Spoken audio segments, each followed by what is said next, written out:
En las páginas de la historia sagrada, hay personajes cuya vida es un eco largo y persistente de la voz de Dios. Sus nombres quedaron grabados no por su poderío, sino por su capacidad de sentir lo que Dios siente. Hoy nos adentramos en los días finales de Jerusalén, antes del exilio.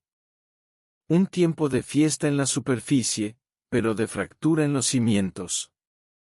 La prosperidad había endurecido los corazones y la comodidad había cerrado los oídos a la verdad. Esta reflexión no es solo sobre un profeta antiguo. Es sobre una forma de ver el mundo que Jesús, siglos después, enseñaría con su vida, la bienaventuranza de los que lloran, de aquellos que tienen el valor de mirar la realidad con los ojos de Dios, aunque duela. Aprendemos que a veces, la verdadera fortaleza no está en celebrar con la multitud, sino en llorar con lucidez. Jeremías caminaba por las calles adornadas para la fiesta. El aroma a pan recién horneado y carne asada se mezclaba con el sonido de las risas y la música. Jerusalén se vestía de una alegría brillante y ruidosa. Todos veían la paz, la estabilidad. Todos repetían, el templo del Señor está aquí, nada malo nos sucederá. Era un mantra que los adormecía. Pero Jeremías veía lo que otros negaban. No con los ojos del cuerpo, sino con esa visión dolorosa que da el espíritu. Donde otros veían muros invencibles, él veía grietas profundas de injusticia.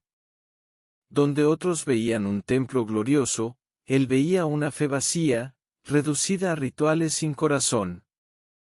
Su llanto no era un signo de debilidad, que era el fruto amargo de una lucidez extrema. Mientras la ciudad entera alzaba sus copas, él recordaba las palabras que Dios había puesto en su boca, palabras que quemaban como fuego: no roban y matan, cometen adulterio y juran en falso. Y luego vienen a presentarse ante mí en este templo que lleva mi nombre, y dicen, estamos a salvo. Jeremías 7, 9-10, paráfrasis. Ellos celebraban su propia mentira. Su dolor nacía de un saber terrible, conocía el final. Sabía que la indulgencia de Dios tenía un límite, que la gracia no es complicidad. Y lo más desgarrador, sabía que nadie, absolutamente nadie, quería abrir los ojos. Preferían la comodidad de la ceguera al doloroso despertar de la verdad. Jeremías lloraba por ellos, por la ciudad que amaba, por la tragedia que, paso a paso, era ya inevitable. Jesús, siglos más tarde, miraría a Jerusalén desde una colina y lloraría de la misma manera. Con esa misma lucidez que atraviesa el tiempo y ve el corazón de las personas. Jerusalén, Jerusalén. ¿Cuántas veces quise reunir a tus hijos, como la gallina reúne a sus polluelos bajo sus alas, pero no quisiste? Lucas 13:34. La compasión de Dios siempre llora antes de juzgar. La enseñanza que nos deja esta escena es que en un mundo que idolatra la felicidad superficial, la tristeza según Dios es un don. Es una evidencia de que nuestro corazón aún no se ha endurecido. Jeremías nos muestra que el amor más profundo a veces se expresa con lágrimas, porque quien ama de verdad, ve. Y al ver el peligro que acecha a los amados, su alma se quiebra. No lloraba por un destino caprichoso. Lloraba porque amaba. Y en ese amor lúcido y doliente, se parecía más a Jesús de lo que él mismo pudo imaginar. Porque al final, es Dios quien llora primero por su pueblo, esperando, siempre esperando, que alguien, como Jeremías, tenga la valentía de ver con sus ojos y compartir, aunque sea en parte, el peso de su amor.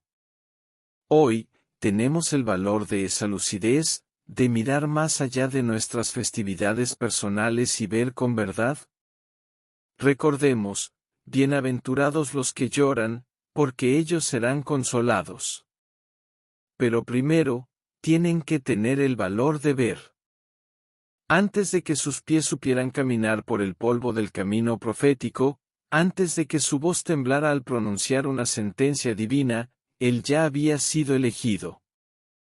En la quietud del vientre de su madre, en el misterio de la formación de su ser, un propósito mayor ya tejía sus hilos. Antes de formarte en el vientre, te conocí, que antes de que salieras del seno materno, te consagré. Jeremías 1:5. Jeremías descubre esta verdad no como un halago, sino como un anuncio que lo desarma. Ah, Señor mi Dios. Mira que no sé hablar, porque soy solo un niño, argumenta. Es el grito de todos nosotros cuando la magnitud del llamado de Dios supera nuestro sentido de capacidad. Nos vemos a nosotros mismos, jóvenes, inexpertos, frágiles. Pero Dios no mira nuestro presente, que Él ve la trayectoria de una vida que Él mismo ha predibujado. Su vida tenía un propósito previo a su voluntad. Un designio que existía en la mente de Dios mucho antes de que Jeremías entendiera siquiera su propio nombre.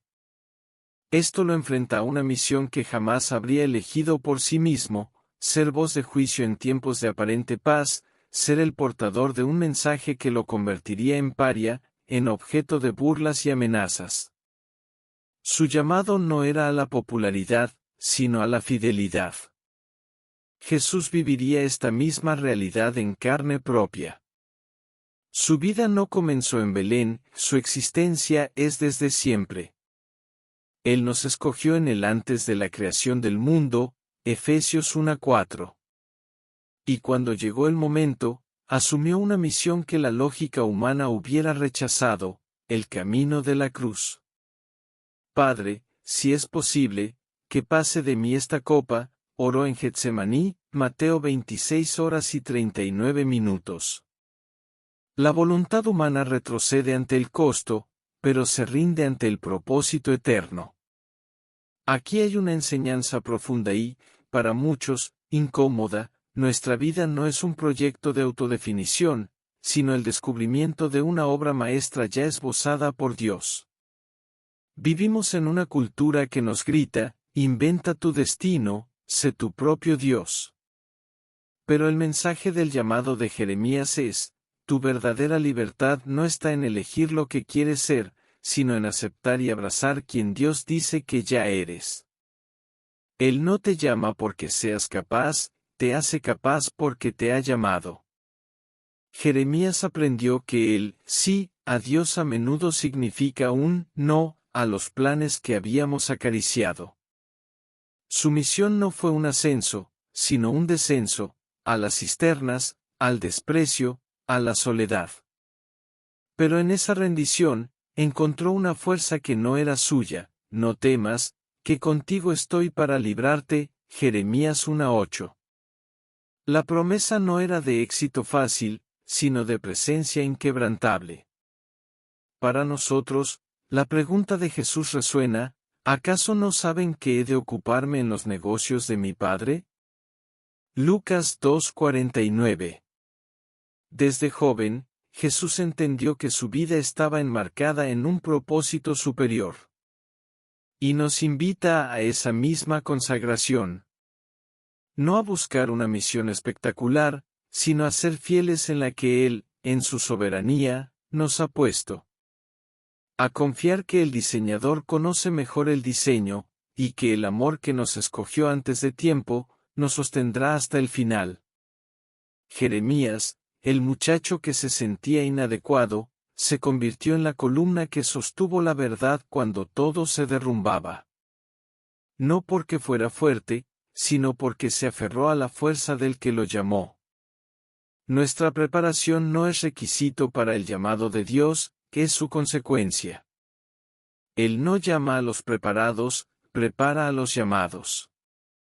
Y en ese viaje, aunque jamás lo habríamos elegido, encontramos la razón más profunda de nuestra existencia. El peso de la elección divina ahora descansaba sobre los hombros de un joven que solo se sentía pequeño. Lejos de la imagen del profeta imponente e imperturbable, Jeremías se veía a sí mismo con una claridad que lo aterraba, insuficiente. Ah, Señor mi Dios. Mira que no sé hablar, porque soy solo un niño, suplica, Jeremías 1:6. No es falsa modestia, que es el temblor genuino del alma que mide la inmensidad de la misión con la cinta métrica de sus propias limitaciones. Intenta excusarse. Argumenta su juventud, su falta de elocuencia. Es el reflejo de Adán escondiéndose entre los árboles, de Moisés señalando su tartamudez. Queremos que Dios acepte nuestras condiciones, que ajuste su llamado a nuestra comodidad. Pero la gracia de Dios no es un permiso para la mediocridad, que es un fuego que forja lo extraordinario en lo ordinario. Dios no le quita el miedo. En un giro que desarma nuestra psicología moderna, el Señor no le ofrece un curso de oratoria ni terapia para la autoestima. No le dice, tranquilo, no es para tanto. En cambio, le da algo mucho más profundo, autoridad. No digas, soy solo un niño. Irás a donde te envíe y dirás todo lo que te ordene. No temas, que contigo estoy para librarte, Jeremías 1, 7-8. Dios no elimina la fragilidad del mensajero, la convierte en el marco perfecto para mostrar la fortaleza del mensaje. El temblor en la voz no anula la verdad de las palabras, la hace humana, y por tanto, más creíble. La misión continúa, incluso con temblores en el corazón. Jeremías sale, y sus primeras palabras son duras, anunciando invasión y destrucción. Lo hace con las rodillas flojas, pero con la boca llena del fuego de Dios. Aprendemos aquí una verdad que Jesús encarnaría: la obediencia no es la ausencia de miedo, es la decisión de actuar a pesar de él. Jesús mismo, en la plenitud de su humanidad, conocía este temblor interior. La noche antes de la cruz, su alma estuvo, angustiada hasta la muerte, Mateo 26:38. Sudó gotas como de sangre. Rogó que pasara de él esa copa.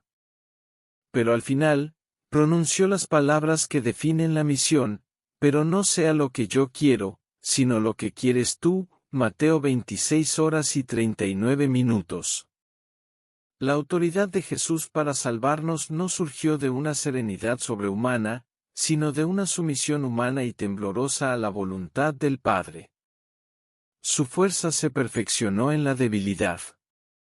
Y aquí viene un mensaje que desafía la cultura del empoderamiento superficial: Dios no busca héroes imperturbables, busca vasijas agrietadas por donde se filtre su luz. La sociedad nos dice, finge seguridad hasta que la poseas. El Evangelio nos dice, reconoce tu temor y, aún así, obedece. Allí mi poder se mostrará. La verdadera valentía bíblica no es insensibilidad, que es sensibilidad puesta al servicio de Dios, aun cuando cada fibra del ser grite por huir. Dios toca la boca de Jeremías y dice, he puesto mis palabras en tu boca, Jeremías 1:9. El joven profeta no salió transformado en un gigante desprovisto de emociones. Salió siendo el mismo, pero con una carga sagrada en su interior. El miedo no desapareció, se convirtió en el compañero de viaje que le recordaba constantemente que no dependía de sus propias fuerzas. Para nosotros, la enseñanza es liberadora. No necesitamos esperar a sentirnos valientes, elocuentes o preparados. La misión, la de ser luz, de hablar con amor, de defender la verdad, de cuidar al que sufre, avanza hoy. Con el corazón acelerado, con la duda rondando, pero con una promesa que es más fuerte que todos nuestros temores: no temas, que contigo estoy. Jeremías, el joven que se sentía pequeño, se convirtió en el hombre que enfrentó reyes. No porque el miedo se hubiera esfumado, sino porque aprendió a caminar con él, sostenido por la mano invisible del que lo llamó. En nuestro temblor, Él edifica su obra. En nuestra insuficiencia, Él demuestra su suficiencia. La lucha interna no es el fin de la misión, que es, muy a menudo, su combustible sagrado. Con la autoridad divina recién impresa en sus labios, Jeremías abre la boca para proclamar su primer mensaje. Y no hay bendición genérica, ni promesa de prosperidad fácil.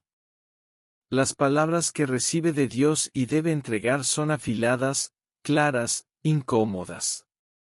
No son de aplauso ni de aprobación popular, son advertencias urgentes, correcciones firmes y un llamado lastimero al arrepentimiento.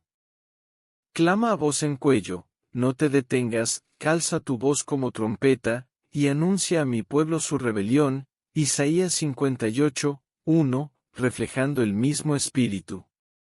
Su misión no es entretener, sino despertar.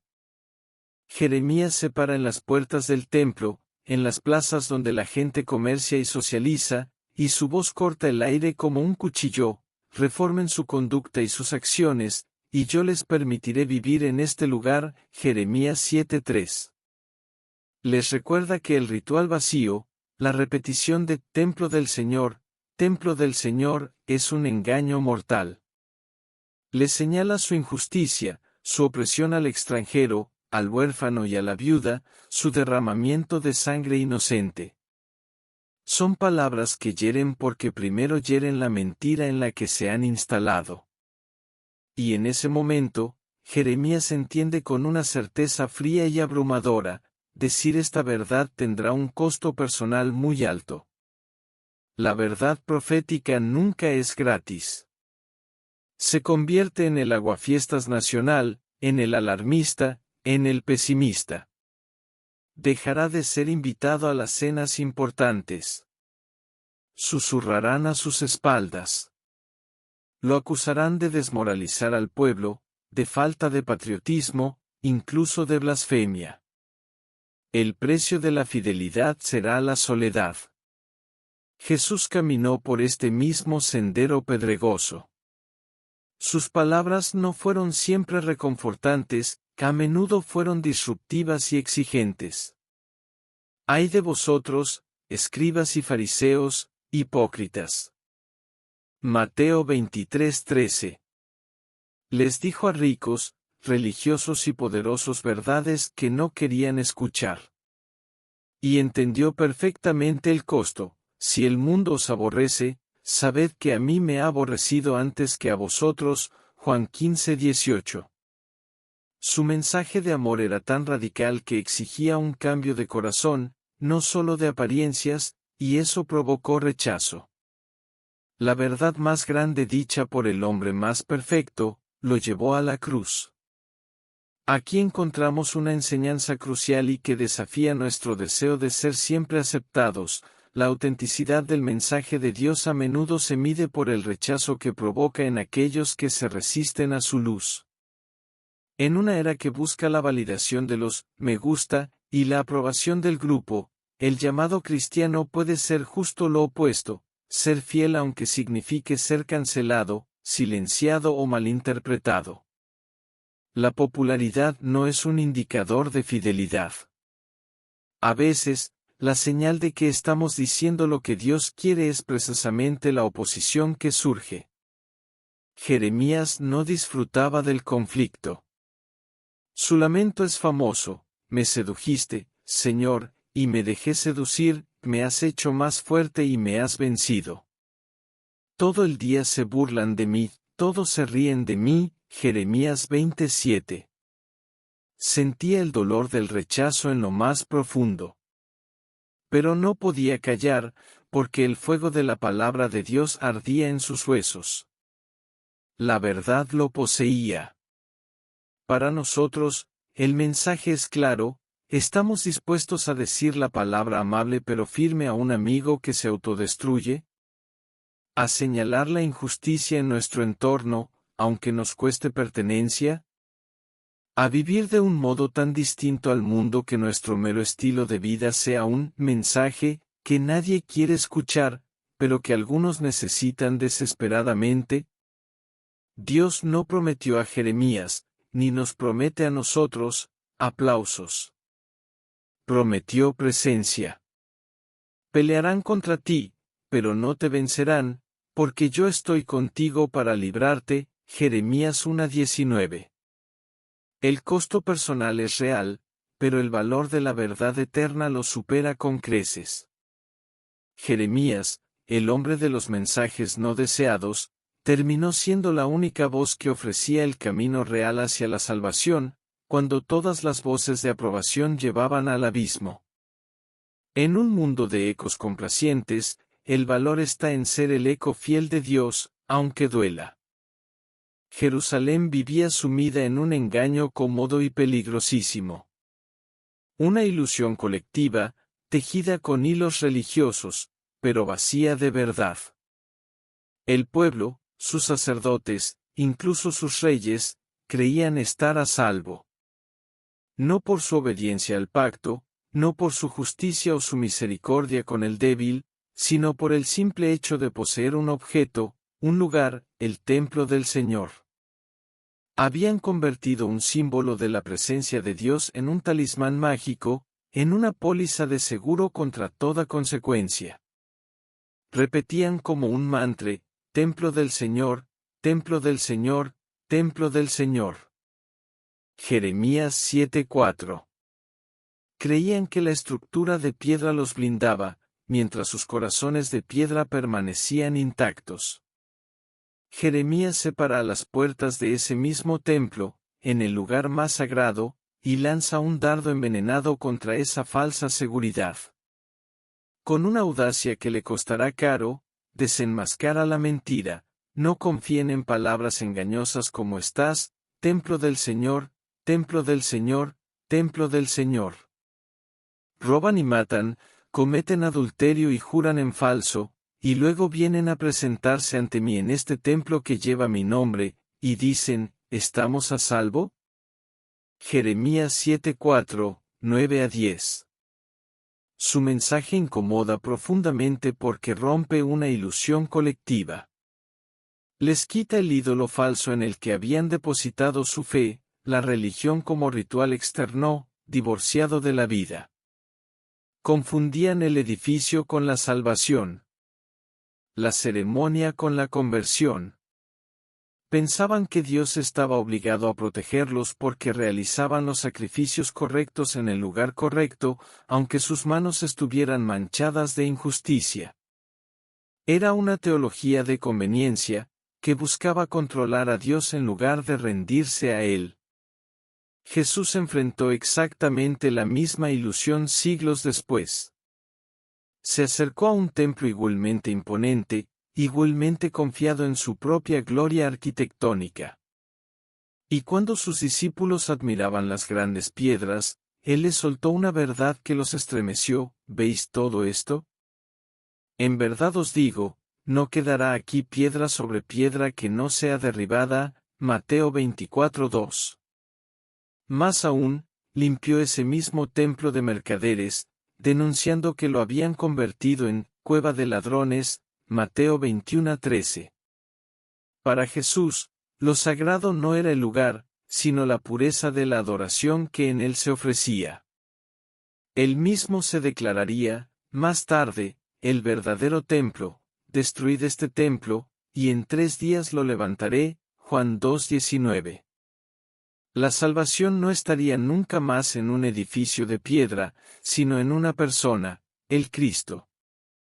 Aquí hay una advertencia temporal y que sacude los cimientos de nuestra religiosidad moderna: Dios no habita en edificios que nosotros consagramos, sino en corazones que Él transforma.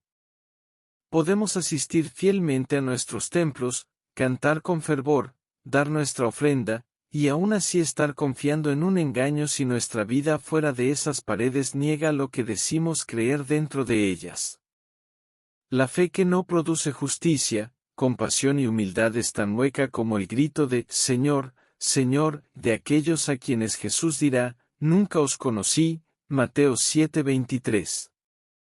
El mensaje de Jeremías es que debemos privarnos de escondites. No podemos refugiarnos en nuestra afiliación religiosa, en nuestra tradición familiar, en nuestros ritos semanales, si estos no están arraigados en una obediencia amorosa y práctica. La falsa seguridad es el enemigo silencioso del alma, porque adormece con la sensación de estar bien con Dios, mientras se vive lejos de Él. Jeremías le grita a su generación, y a la nuestra, que Dios no se deja manipular. No es un genio encerrado en una lámpara llamada religión. Es el Señor, que pide misericordia, y no sacrificio, Oseas 6:6. El verdadero templo que no puede ser destruido es la vida rendida a Él. Hoy, ¿en qué falsa seguridad estamos confiando? ¿En la membresía de una iglesia, en un conocimiento doctrinal, en una experiencia pasada? Jeremías nos urge, salgamos del engaño. Porque la piedra angular desechada por los constructores de ilusiones, Cristo, es la única roca sobre la que verdaderamente estamos a salvo. Su voz resonaba en las plazas, llegaba a los atrios del templo, se colaba por los mercados. Jeremías hablaba a multitudes, pero caminaba en una soledad profunda y palpable. Cada palabra de verdad, cada advertencia divina, no tejía puentes, cavaba un foso más hondo entre él y su pueblo. Las burlas eran su sombra, palabra del Señor, lo imitaban con sarcasmo aquellos a quienes había conocido desde niño, cf. Jeremías 20, 7-8. El rechazo era constante, un muro que crecía día a día, hecho de miradas que esquivaban, de puertas que se cerraban, de conversaciones que morían a su llegada. El profeta hizo un descubrimiento amargo, una de las lecciones más costosas de la fidelidad: obedecer a Dios a veces significa quedarse sin aliados. Sus antiguos amigos conspiraban contra él, Jeremías 20:10. Su propia familia lo había abandonado. Los sacerdotes, los falsos profetas y los poderosos lo veían como un enemigo público. En el momento en que más necesitaba un brazo amigo, un rostro que le sonriera con comprensión, solo encontró el frío de la incomprensión. Era el hombre más necesario y el más indeseado de Judá. Esta no es simplemente la tragedia de un profeta, es el patrón del siervo fiel. Isaías ya lo había vislumbrado, fue despreciado y rechazado por los hombres, varón de dolores y experimentado en el sufrimiento. Como uno de quien los hombres esconden el rostro, fue despreciado, y no lo estimamos, Isaías 53:3. Una descripción que se clavaría como un clavo en el corazón de Jesús siglos después. Porque Jesús conoció esta soledad en su esencia más pura. Habló a multitudes que lo seguían por los panes, pero al final, todos lo abandonaron y huyeron, Marcos 14:50. Fue traicionado por uno de los 12, negado por su portavoz más apasionado. En la cruz, el clímax de la obediencia, su grito atravesó la más absoluta soledad: Dios mío, ¿por qué me has desamparado? Mateo 27:46. Jesús eligió la soledad del rechazo humano y, en un misterio insondable, incluso la separación del Padre, para que nosotros nunca tuviéramos que estar solos. De esto surge una verdad difícil de digerir, que desafía nuestro anhelo de comunidad a cualquier precio: la soledad del fiel no es un signo del fracaso de Dios, sino a menudo, la marca del siervo que está en la brecha. En una cultura que idolatra la aceptación social y mide el valor por la cantidad de seguidores, Dios recuerda que su camino no es una vía concurrida. Es un sendero que, en algún punto, debemos caminar solos, sostenidos únicamente por su mano. La verdadera obediencia puede significar elegir el rechazo del mundo para mantener la aprobación de Dios. Jeremías lloraba esta soledad. En sus lamentaciones, es la voz de un hombre abandonado: mis amigos y mis vecinos se mantienen lejos de mi plaga, y mis parientes se quedan a distancia. Salmo 38 horas y 11 minutos, eco de su experiencia. Pero en esa cisterna de soledad, descubrió una presencia más íntima. Cuando todos callaban o gritaban en su contra, podía escuchar con claridad desgarradora la voz del Dios que le decía: no temas, que contigo estoy. La soledad se convirtió en el santuario donde su relación con Dios se profundizó hasta lo inimaginable. Para nosotros, la enseñanza es clara y reconfortante en su crudeza: si por ser fieles a la integridad, al amor que dice la verdad, a la justicia que defiende al débil, nos sentimos aislados, no estamos perdidos. Estamos en compañía de Jeremías, de los profetas, del mismo Cristo. La multitud aplaudió a Jesús el domingo de Ramos y gritó: «Crucifícalo», el Viernes Santo. Las multitudes son volubles. La soledad con Dios es un refugio eterno. Jeremías, el hombre que caminaba solo, se convirtió en el compañero de todas las generaciones que, al elegir la fidelidad, conocen el precio de la soledad. Y nos deja una pregunta: ¿preferimos la compañía de todos con el silencio cobarde, o la presencia de uno con la verdad que libera? En esa elección, se define el carácter de nuestro camino. El rechazo de las multitudes era un dolor previsible. El desprecio de los poderosos, un riesgo asumido. Pero hay una herida que no se anticipa, que penetra más hondo porque llega desde el lugar que debería ser refugio, el hogar. Para Jeremías, el golpe más desgarrador no vino de extraños, sino de los suyos. De aquellos con quienes compartía apellido, recuerdos de infancia, la mesa y la tierra. Hasta tus hermanos y la casa de tu padre, aun esos se han vuelto contra ti. Jeremías 12:6, le revela Dios, confirmando su más íntimo temor. La traición en su propio entorno fue la prueba de fuego de su llamado. Su pueblo, Anatot, los sacerdotes de su misma sangre, conspiraron para quitarle la vida. Jeremías 11:21.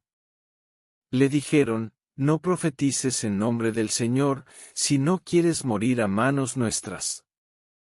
No eran enemigos anónimos, eran rostros conocidos, voces familiares que ahora pronunciaban amenazas de muerte. Jeremías aprendió, en carne viva, que la verdad profética no solo confronta imperios, también divide hogares.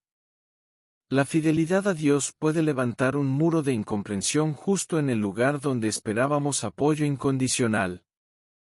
Esta es una dimensión del sufrimiento del siervo que Jesús conocería de la manera más cruda. Él, que enseñó: los enemigos de una persona serán los de su propia casa, Mateo 10:36, lo experimentó en primera persona. Sus hermanos, según la carne, no creían en él. Juan 7:5. En su pueblo, Nazaret, intentaron despeñarlo por un precipicio. Lucas 4:29. El que vino a los suyos, no fue recibido por los suyos. Juan 1:11. La herida que viene de casa tiene un sabor único a sal y ceniza, porque mezcla el amor con la traición, la confianza con la puñalada. De esta experiencia nace una enseñanza desgarradora y necesaria: la autenticidad de nuestro discipulado a menudo se prueba no frente a los extraños, sino en la mesa familiar. Es fácil ser cristiano en la asamblea. El verdadero testimonio se forja cuando nuestra fe choca con las tradiciones, los valores o los pecados arraigados en nuestro propio clan. Jeremías nos recuerda que la lealtad última no es a la sangre, sino a la verdad. Y que, a veces, obedecer a Dios significa que ni siquiera nuestra propia familia nos comprenderá. Esto no es un llamado al conflicto gratuito o a la falta de honor a padres y familiares.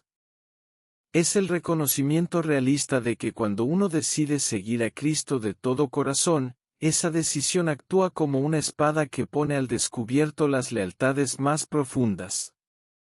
Jesús lo dijo sin atenuantes: el que ama a su padre o a su madre más que a mí, no es digno de mí. Mateo 10:37. No es que él desee la división, que es que su verdad, por naturaleza, divide la luz de las tinieblas, incluso dentro de una misma familia. Jeremías clama a Dios por esta injusticia: tú lo sabes, Señor, acuérdate de mí y visítame, venga de ti mi venganza contra los que me persiguen. Jeremías 15:15. Su dolor es humano, profundo. Pero no retrocede. Aprende que a veces, el profeta no tiene honor ni siquiera en su propia tierra. Su familia terrenal lo rechaza, pero descubre que su verdadera filiación, su hogar eterno, está en la voluntad del Padre que lo envió. Para nosotros, este capítulo es un consuelo severo. Si por mantenernos fieles a la integridad, a un principio de Dios, enfrentamos incomprensión, burla o hasta oposición dentro de nuestra propia familia, no somos los primeros. Estamos en la estela de los profetas y del mismo Señor. No se nos promete una vida familiar perfecta, sino algo más grande, la pertenencia a una familia de fe que trasciende la sangre, y la presencia del hermano mayor que fue rechazado antes que nosotros. Jeremías, herido por los suyos, se convierte en el símbolo de todos los que eligen la fidelidad a Dios por encima de la aprobación familiar. Y nos muestra que, en la brecha de esa dolorosa separación, Dios se revela como Padre de una manera nueva y poderosa. A veces, hay que perder el hogar para encontrarlo en Dios. Llega un punto en que el peso acumulado amenaza con quebrar el alma. No es solo el rechazo externo, ni la traición familiar, que es la fatiga de sostener una verdad que nadie quiere, de ser la voz que clama en un desierto de sordera voluntaria. Jeremías llega a ese límite. Abrumado, hundido en la oscuridad de su propia misión, hace algo extraordinario: se atreve a hablarle a Dios con una honestidad brutal, desnuda, sin el velo de la religiosidad piadosa.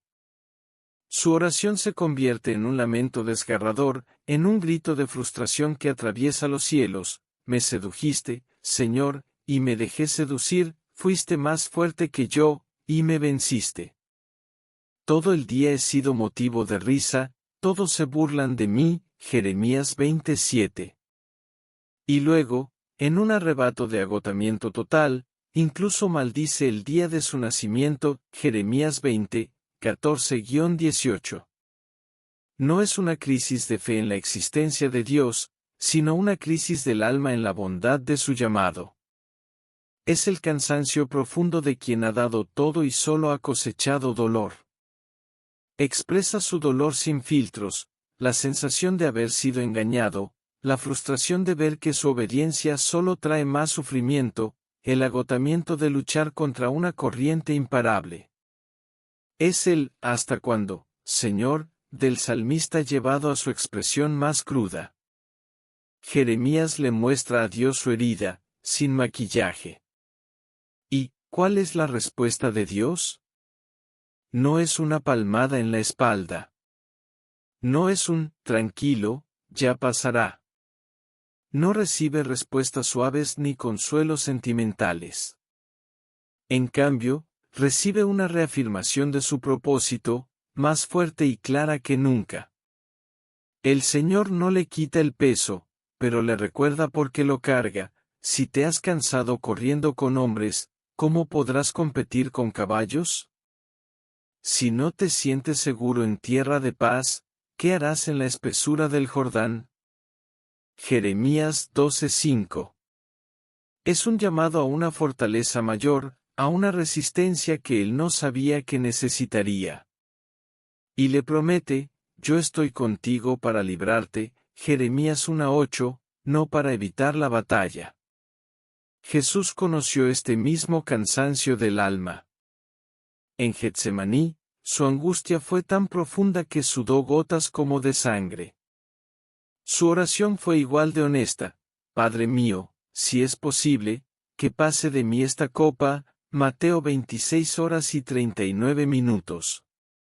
No recibió un ángel que le quitara la cruz, recibió un ángel que lo fortaleció para enfrentarla. Lucas 22:43.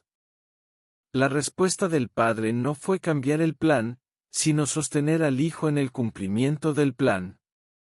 A veces, la mayor misericordia de Dios no es sacarnos del sufrimiento, sino meterse en él con nosotros. Aquí descubrimos una verdad liberadora y a la vez exigente: a Dios le puedes gritar tu cansancio, pero no esperes que te dé permiso para dejar de caminar.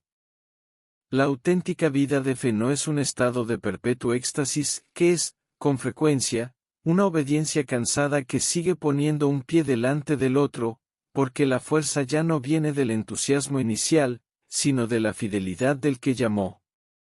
La espiritualidad que solo funciona con buenos sentimientos es una espiritualidad infantil. La madura sigue profetizando con la garganta ronca y el corazón herido. Jeremías, en su agotamiento, nos enseña que la duda, la frustración y el desaliento no son pecado, son la materia prima de un diálogo más profundo con Dios. Él no castiga la honestidad, la escucha. Pero no nos deja anclados en la autocompasión.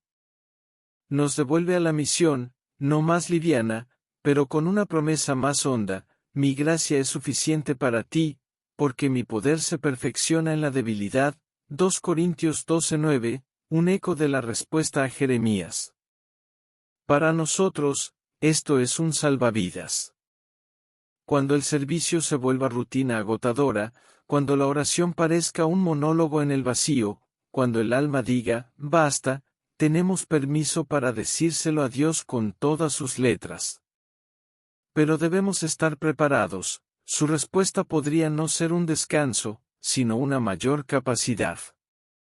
No la retirada, sino una renovada confirmación: tú eres mi siervo. Yo te escogí. No te he desechado. Isaías 41:9. Jeremías, el hombre que maldijo su día, se levantó al día siguiente para seguir profetizando.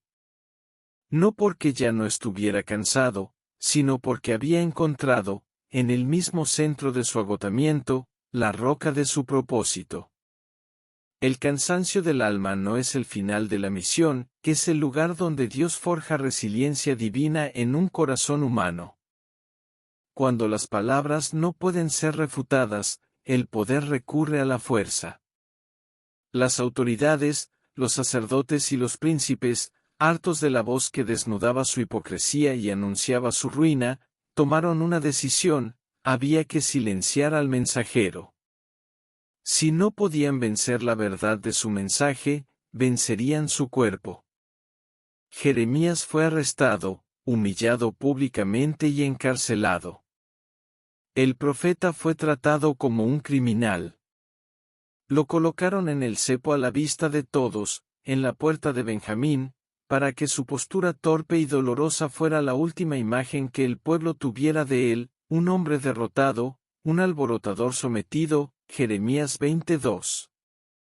Fue un intento deliberado de matar no al hombre, sino a su credibilidad. Miren lo que le pasa a quien habla contra el rey y el templo: era el mensaje tácito. La humillación pública era una herramienta para apagar el mensaje, para que la vergüenza del mensajero contaminara la verdad del mensaje. Lo pusieron en una cisterna, hundiéndose en el lodo, para que el aislamiento y la miseria física quebraran su espíritu. Jeremías 38:6. Creían que las cadenas silenciarían la voz. Pero en la oscuridad del calabozo, en la inmovilidad del cepo, Jeremías hizo un descubrimiento liberador: la palabra de Dios no puede ser encadenada. La autoridad humana puede aprisionar al siervo, pero no puede capturar la palabra que Dios ha puesto en su boca. Desde el fondo de la cisterna, la verdad seguía ascendiendo. Incluso en prisión, recibe y transmite la palabra del Señor. Jeremías 33, 1. La persecución no sofocó el mensaje, lo validó. Porque la verdad que necesita ser silenciada a la fuerza es, por definición, una verdad poderosa. Jesús caminó este camino hasta su conclusión lógica. Las autoridades religiosas y políticas de su tiempo también conspiraron para silenciar la voz incómoda. Lo arrestaron, lo humillaron públicamente, lo vistieron de burla como rey, lo golpearon y lo colgaron en una cruz. La cruz era el cepo final, la máxima demostración de poder destinada a decir, aquí termina este mensaje. Pero el sepulcro sellado no pudo contener la palabra hecha carne. Aquel a quien Dios levantó, rompiendo los lazos de la muerte, porque era imposible que la muerte lo retuviera. Hechos 2:24. La resurrección es la prueba definitiva de que la palabra de Dios es imparable, de que el amor es más fuerte que el silencio impuesto por la fuerza. De esto se desprende una verdad que desafía todos los sistemas de opresión. Los intentos por silenciar la voz de Dios siempre fracasan, y a menudo, se convierten en el megáfono que amplifica su mensaje.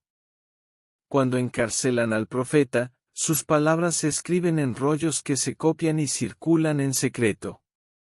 Cuando matan al justo, su sacrificio da nacimiento a un movimiento imparable.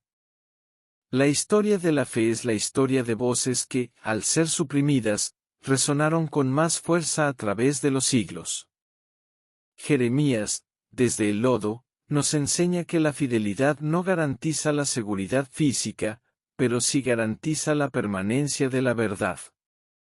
Dios no lo libró de la prisión en ese momento, pero fue en la prisión donde recibió algunas de sus visiones más esperanzadoras, como la promesa del nuevo pacto. Jeremías 31, 31, 34.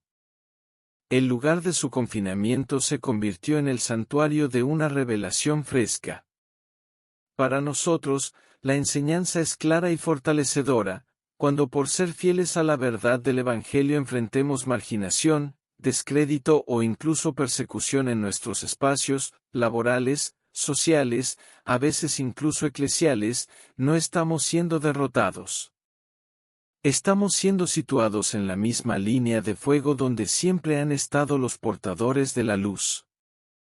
Nuestra tarea no es ser escuchados a toda costa, sino ser fieles a toda costa. La palabra de Dios, vivida y proclamada con amor, posee una fuerza intrínseca que ningún decreto humano puede anular. Jeremías, el hombre en el cepo, se convirtió en el escriba cuya palabra atravesó siglos. Sus carceleros han sido olvidados, sus mensajes son leídos en todo el mundo. Porque la voz que habla desde la oscuridad, sostenida por Dios, tiene un eco que el tiempo no puede apagar. Las cadenas se oxidan, la palabra permanece para siempre. El juicio que Jeremías tanto lloró, finalmente llegó. Los babilonios sitiaron Jerusalén, las murallas cayeron, el templo fue reducido a escombros y el pueblo marchó al exilio. La ruina fue total. Parecía el epílogo final de una tragedia anunciada. Pero en la economía de Dios, el final nunca es simplemente un final. En medio del duelo y la ceniza, el mismo Dios que envió el juicio, susurra a su profeta una promesa que cambia el curso de la historia. Después de la destrucción, vendrá la restauración. Después del llanto, brotará un canto nuevo. Dios revela que el exilio no es un abandono, sino un acto quirúrgico de amor. Y entonces, en uno de los momentos más sublimes de todas las Escrituras, pronuncia las palabras del nuevo pacto: vienen días, declara el Señor, en que haré con la casa de Israel y con la casa de Judá un pacto nuevo. Pondré mi ley en su mente, y la escribiré en su corazón. Yo seré su Dios, y ellos serán mi pueblo. Jeremías 31:31, 33. No será un pacto escrito en tablas de piedra, frágil y externo, sino grabado con fuego en la carne misma del corazón humano. No dependerá de la perfección del hombre, sino de la gracia transformadora de Dios. Será un pacto de perdón radical, porque perdonaré su maldad, y no recordaré más su pecado. Jeremías 31 horas y 34 minutos. Las lágrimas de Jeremías, que parecían regar solo ruinas, en realidad estaban preparando la tierra para este futuro. Su dolor no fue en vano, fue el arado que abrió el surco para la semilla de una esperanza eterna. El profeta que vio la ciudad caer, también fue el primero en ver, a través de los ojos de Dios, el amanecer de la redención. Jesús es la encarnación viva y el cumplimiento definitivo de esta promesa. En la última cena, tomó la copa y dijo: «Esta copa es el nuevo pacto en mi sangre, que es derramada por vosotros». Lucas 22:20. Su cruz es el juicio final sobre el pecado, y su resurrección es la restauración final de la humanidad. En él, la ley se hace carne y habita en nosotros. El Espíritu Santo es quien ahora escribe la voluntad de Dios directamente en nuestros corazones. Hebreos 10:16. Jeremías lloró por un pacto quebrantado, Jesús sudó sangre para establecer el pacto eterno. Aquí yace una verdad que trastoca nuestra visión del fracaso y el dolor: Dios siempre está tejiendo resurrección en el telar de nuestra ruina. Lo que el mundo llama fin, Dios lo llama preparación. El invierno más crudo es solo el descanso necesario antes de la primavera. Nuestras lágrimas, cuando las vertemos ante Dios, no se pierden, son almacenadas en su redoma, Salmo 56:8, y se convierten en el agua de vida que abona el nuevo comienzo que Él ya ha planeado. Mensaje final para la reflexión. La historia de Jeremías no es solo un relato antiguo. Es un espejo. Hoy, Dios te pregunta: ¿qué estás negando ver en tu vida, en tu comunidad, que necesita de una lucidez valiente? ¿En qué falsas seguridades, tu reputación, tu rutina, tu éxito, estás confiando, como Judá confiaba en su templo, mientras descuidas el templo de tu corazón? Tu cansancio, tu frustración, esa sensación de hablar a la pared, podría ser el mismo suelo sagrado donde Dios quiere revelarte un nuevo propósito, una fuerza que no es tuya. Y cuando enfrentes incomprensión, incluso en tu propia casa, recordarás que tu identidad última no la da la sangre familiar, sino la sangre del Cordero.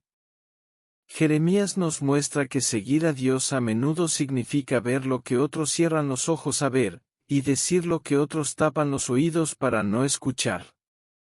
Pero también nos muestra que al final del camino del llanto fiel, no hay un vacío, sino una promesa. Una promesa de un corazón nuevo. Hoy, ¿aceptarás que tu quebrantamiento puede ser el comienzo de su obra más hermosa en ti? ¿Permitirás que Dios escriba su ley, no en tus logros, sino en lo más profundo de tu ser, transformando tu obediencia en amor, y tu deber en devoción? El llanto anuncia la renovación. Las lágrimas preparan el futuro. Y la fidelidad, aunque cueste todo, nunca termina en ruinas. Termina en resurrección. Gracias por quedarte viendo esta historia hasta el final.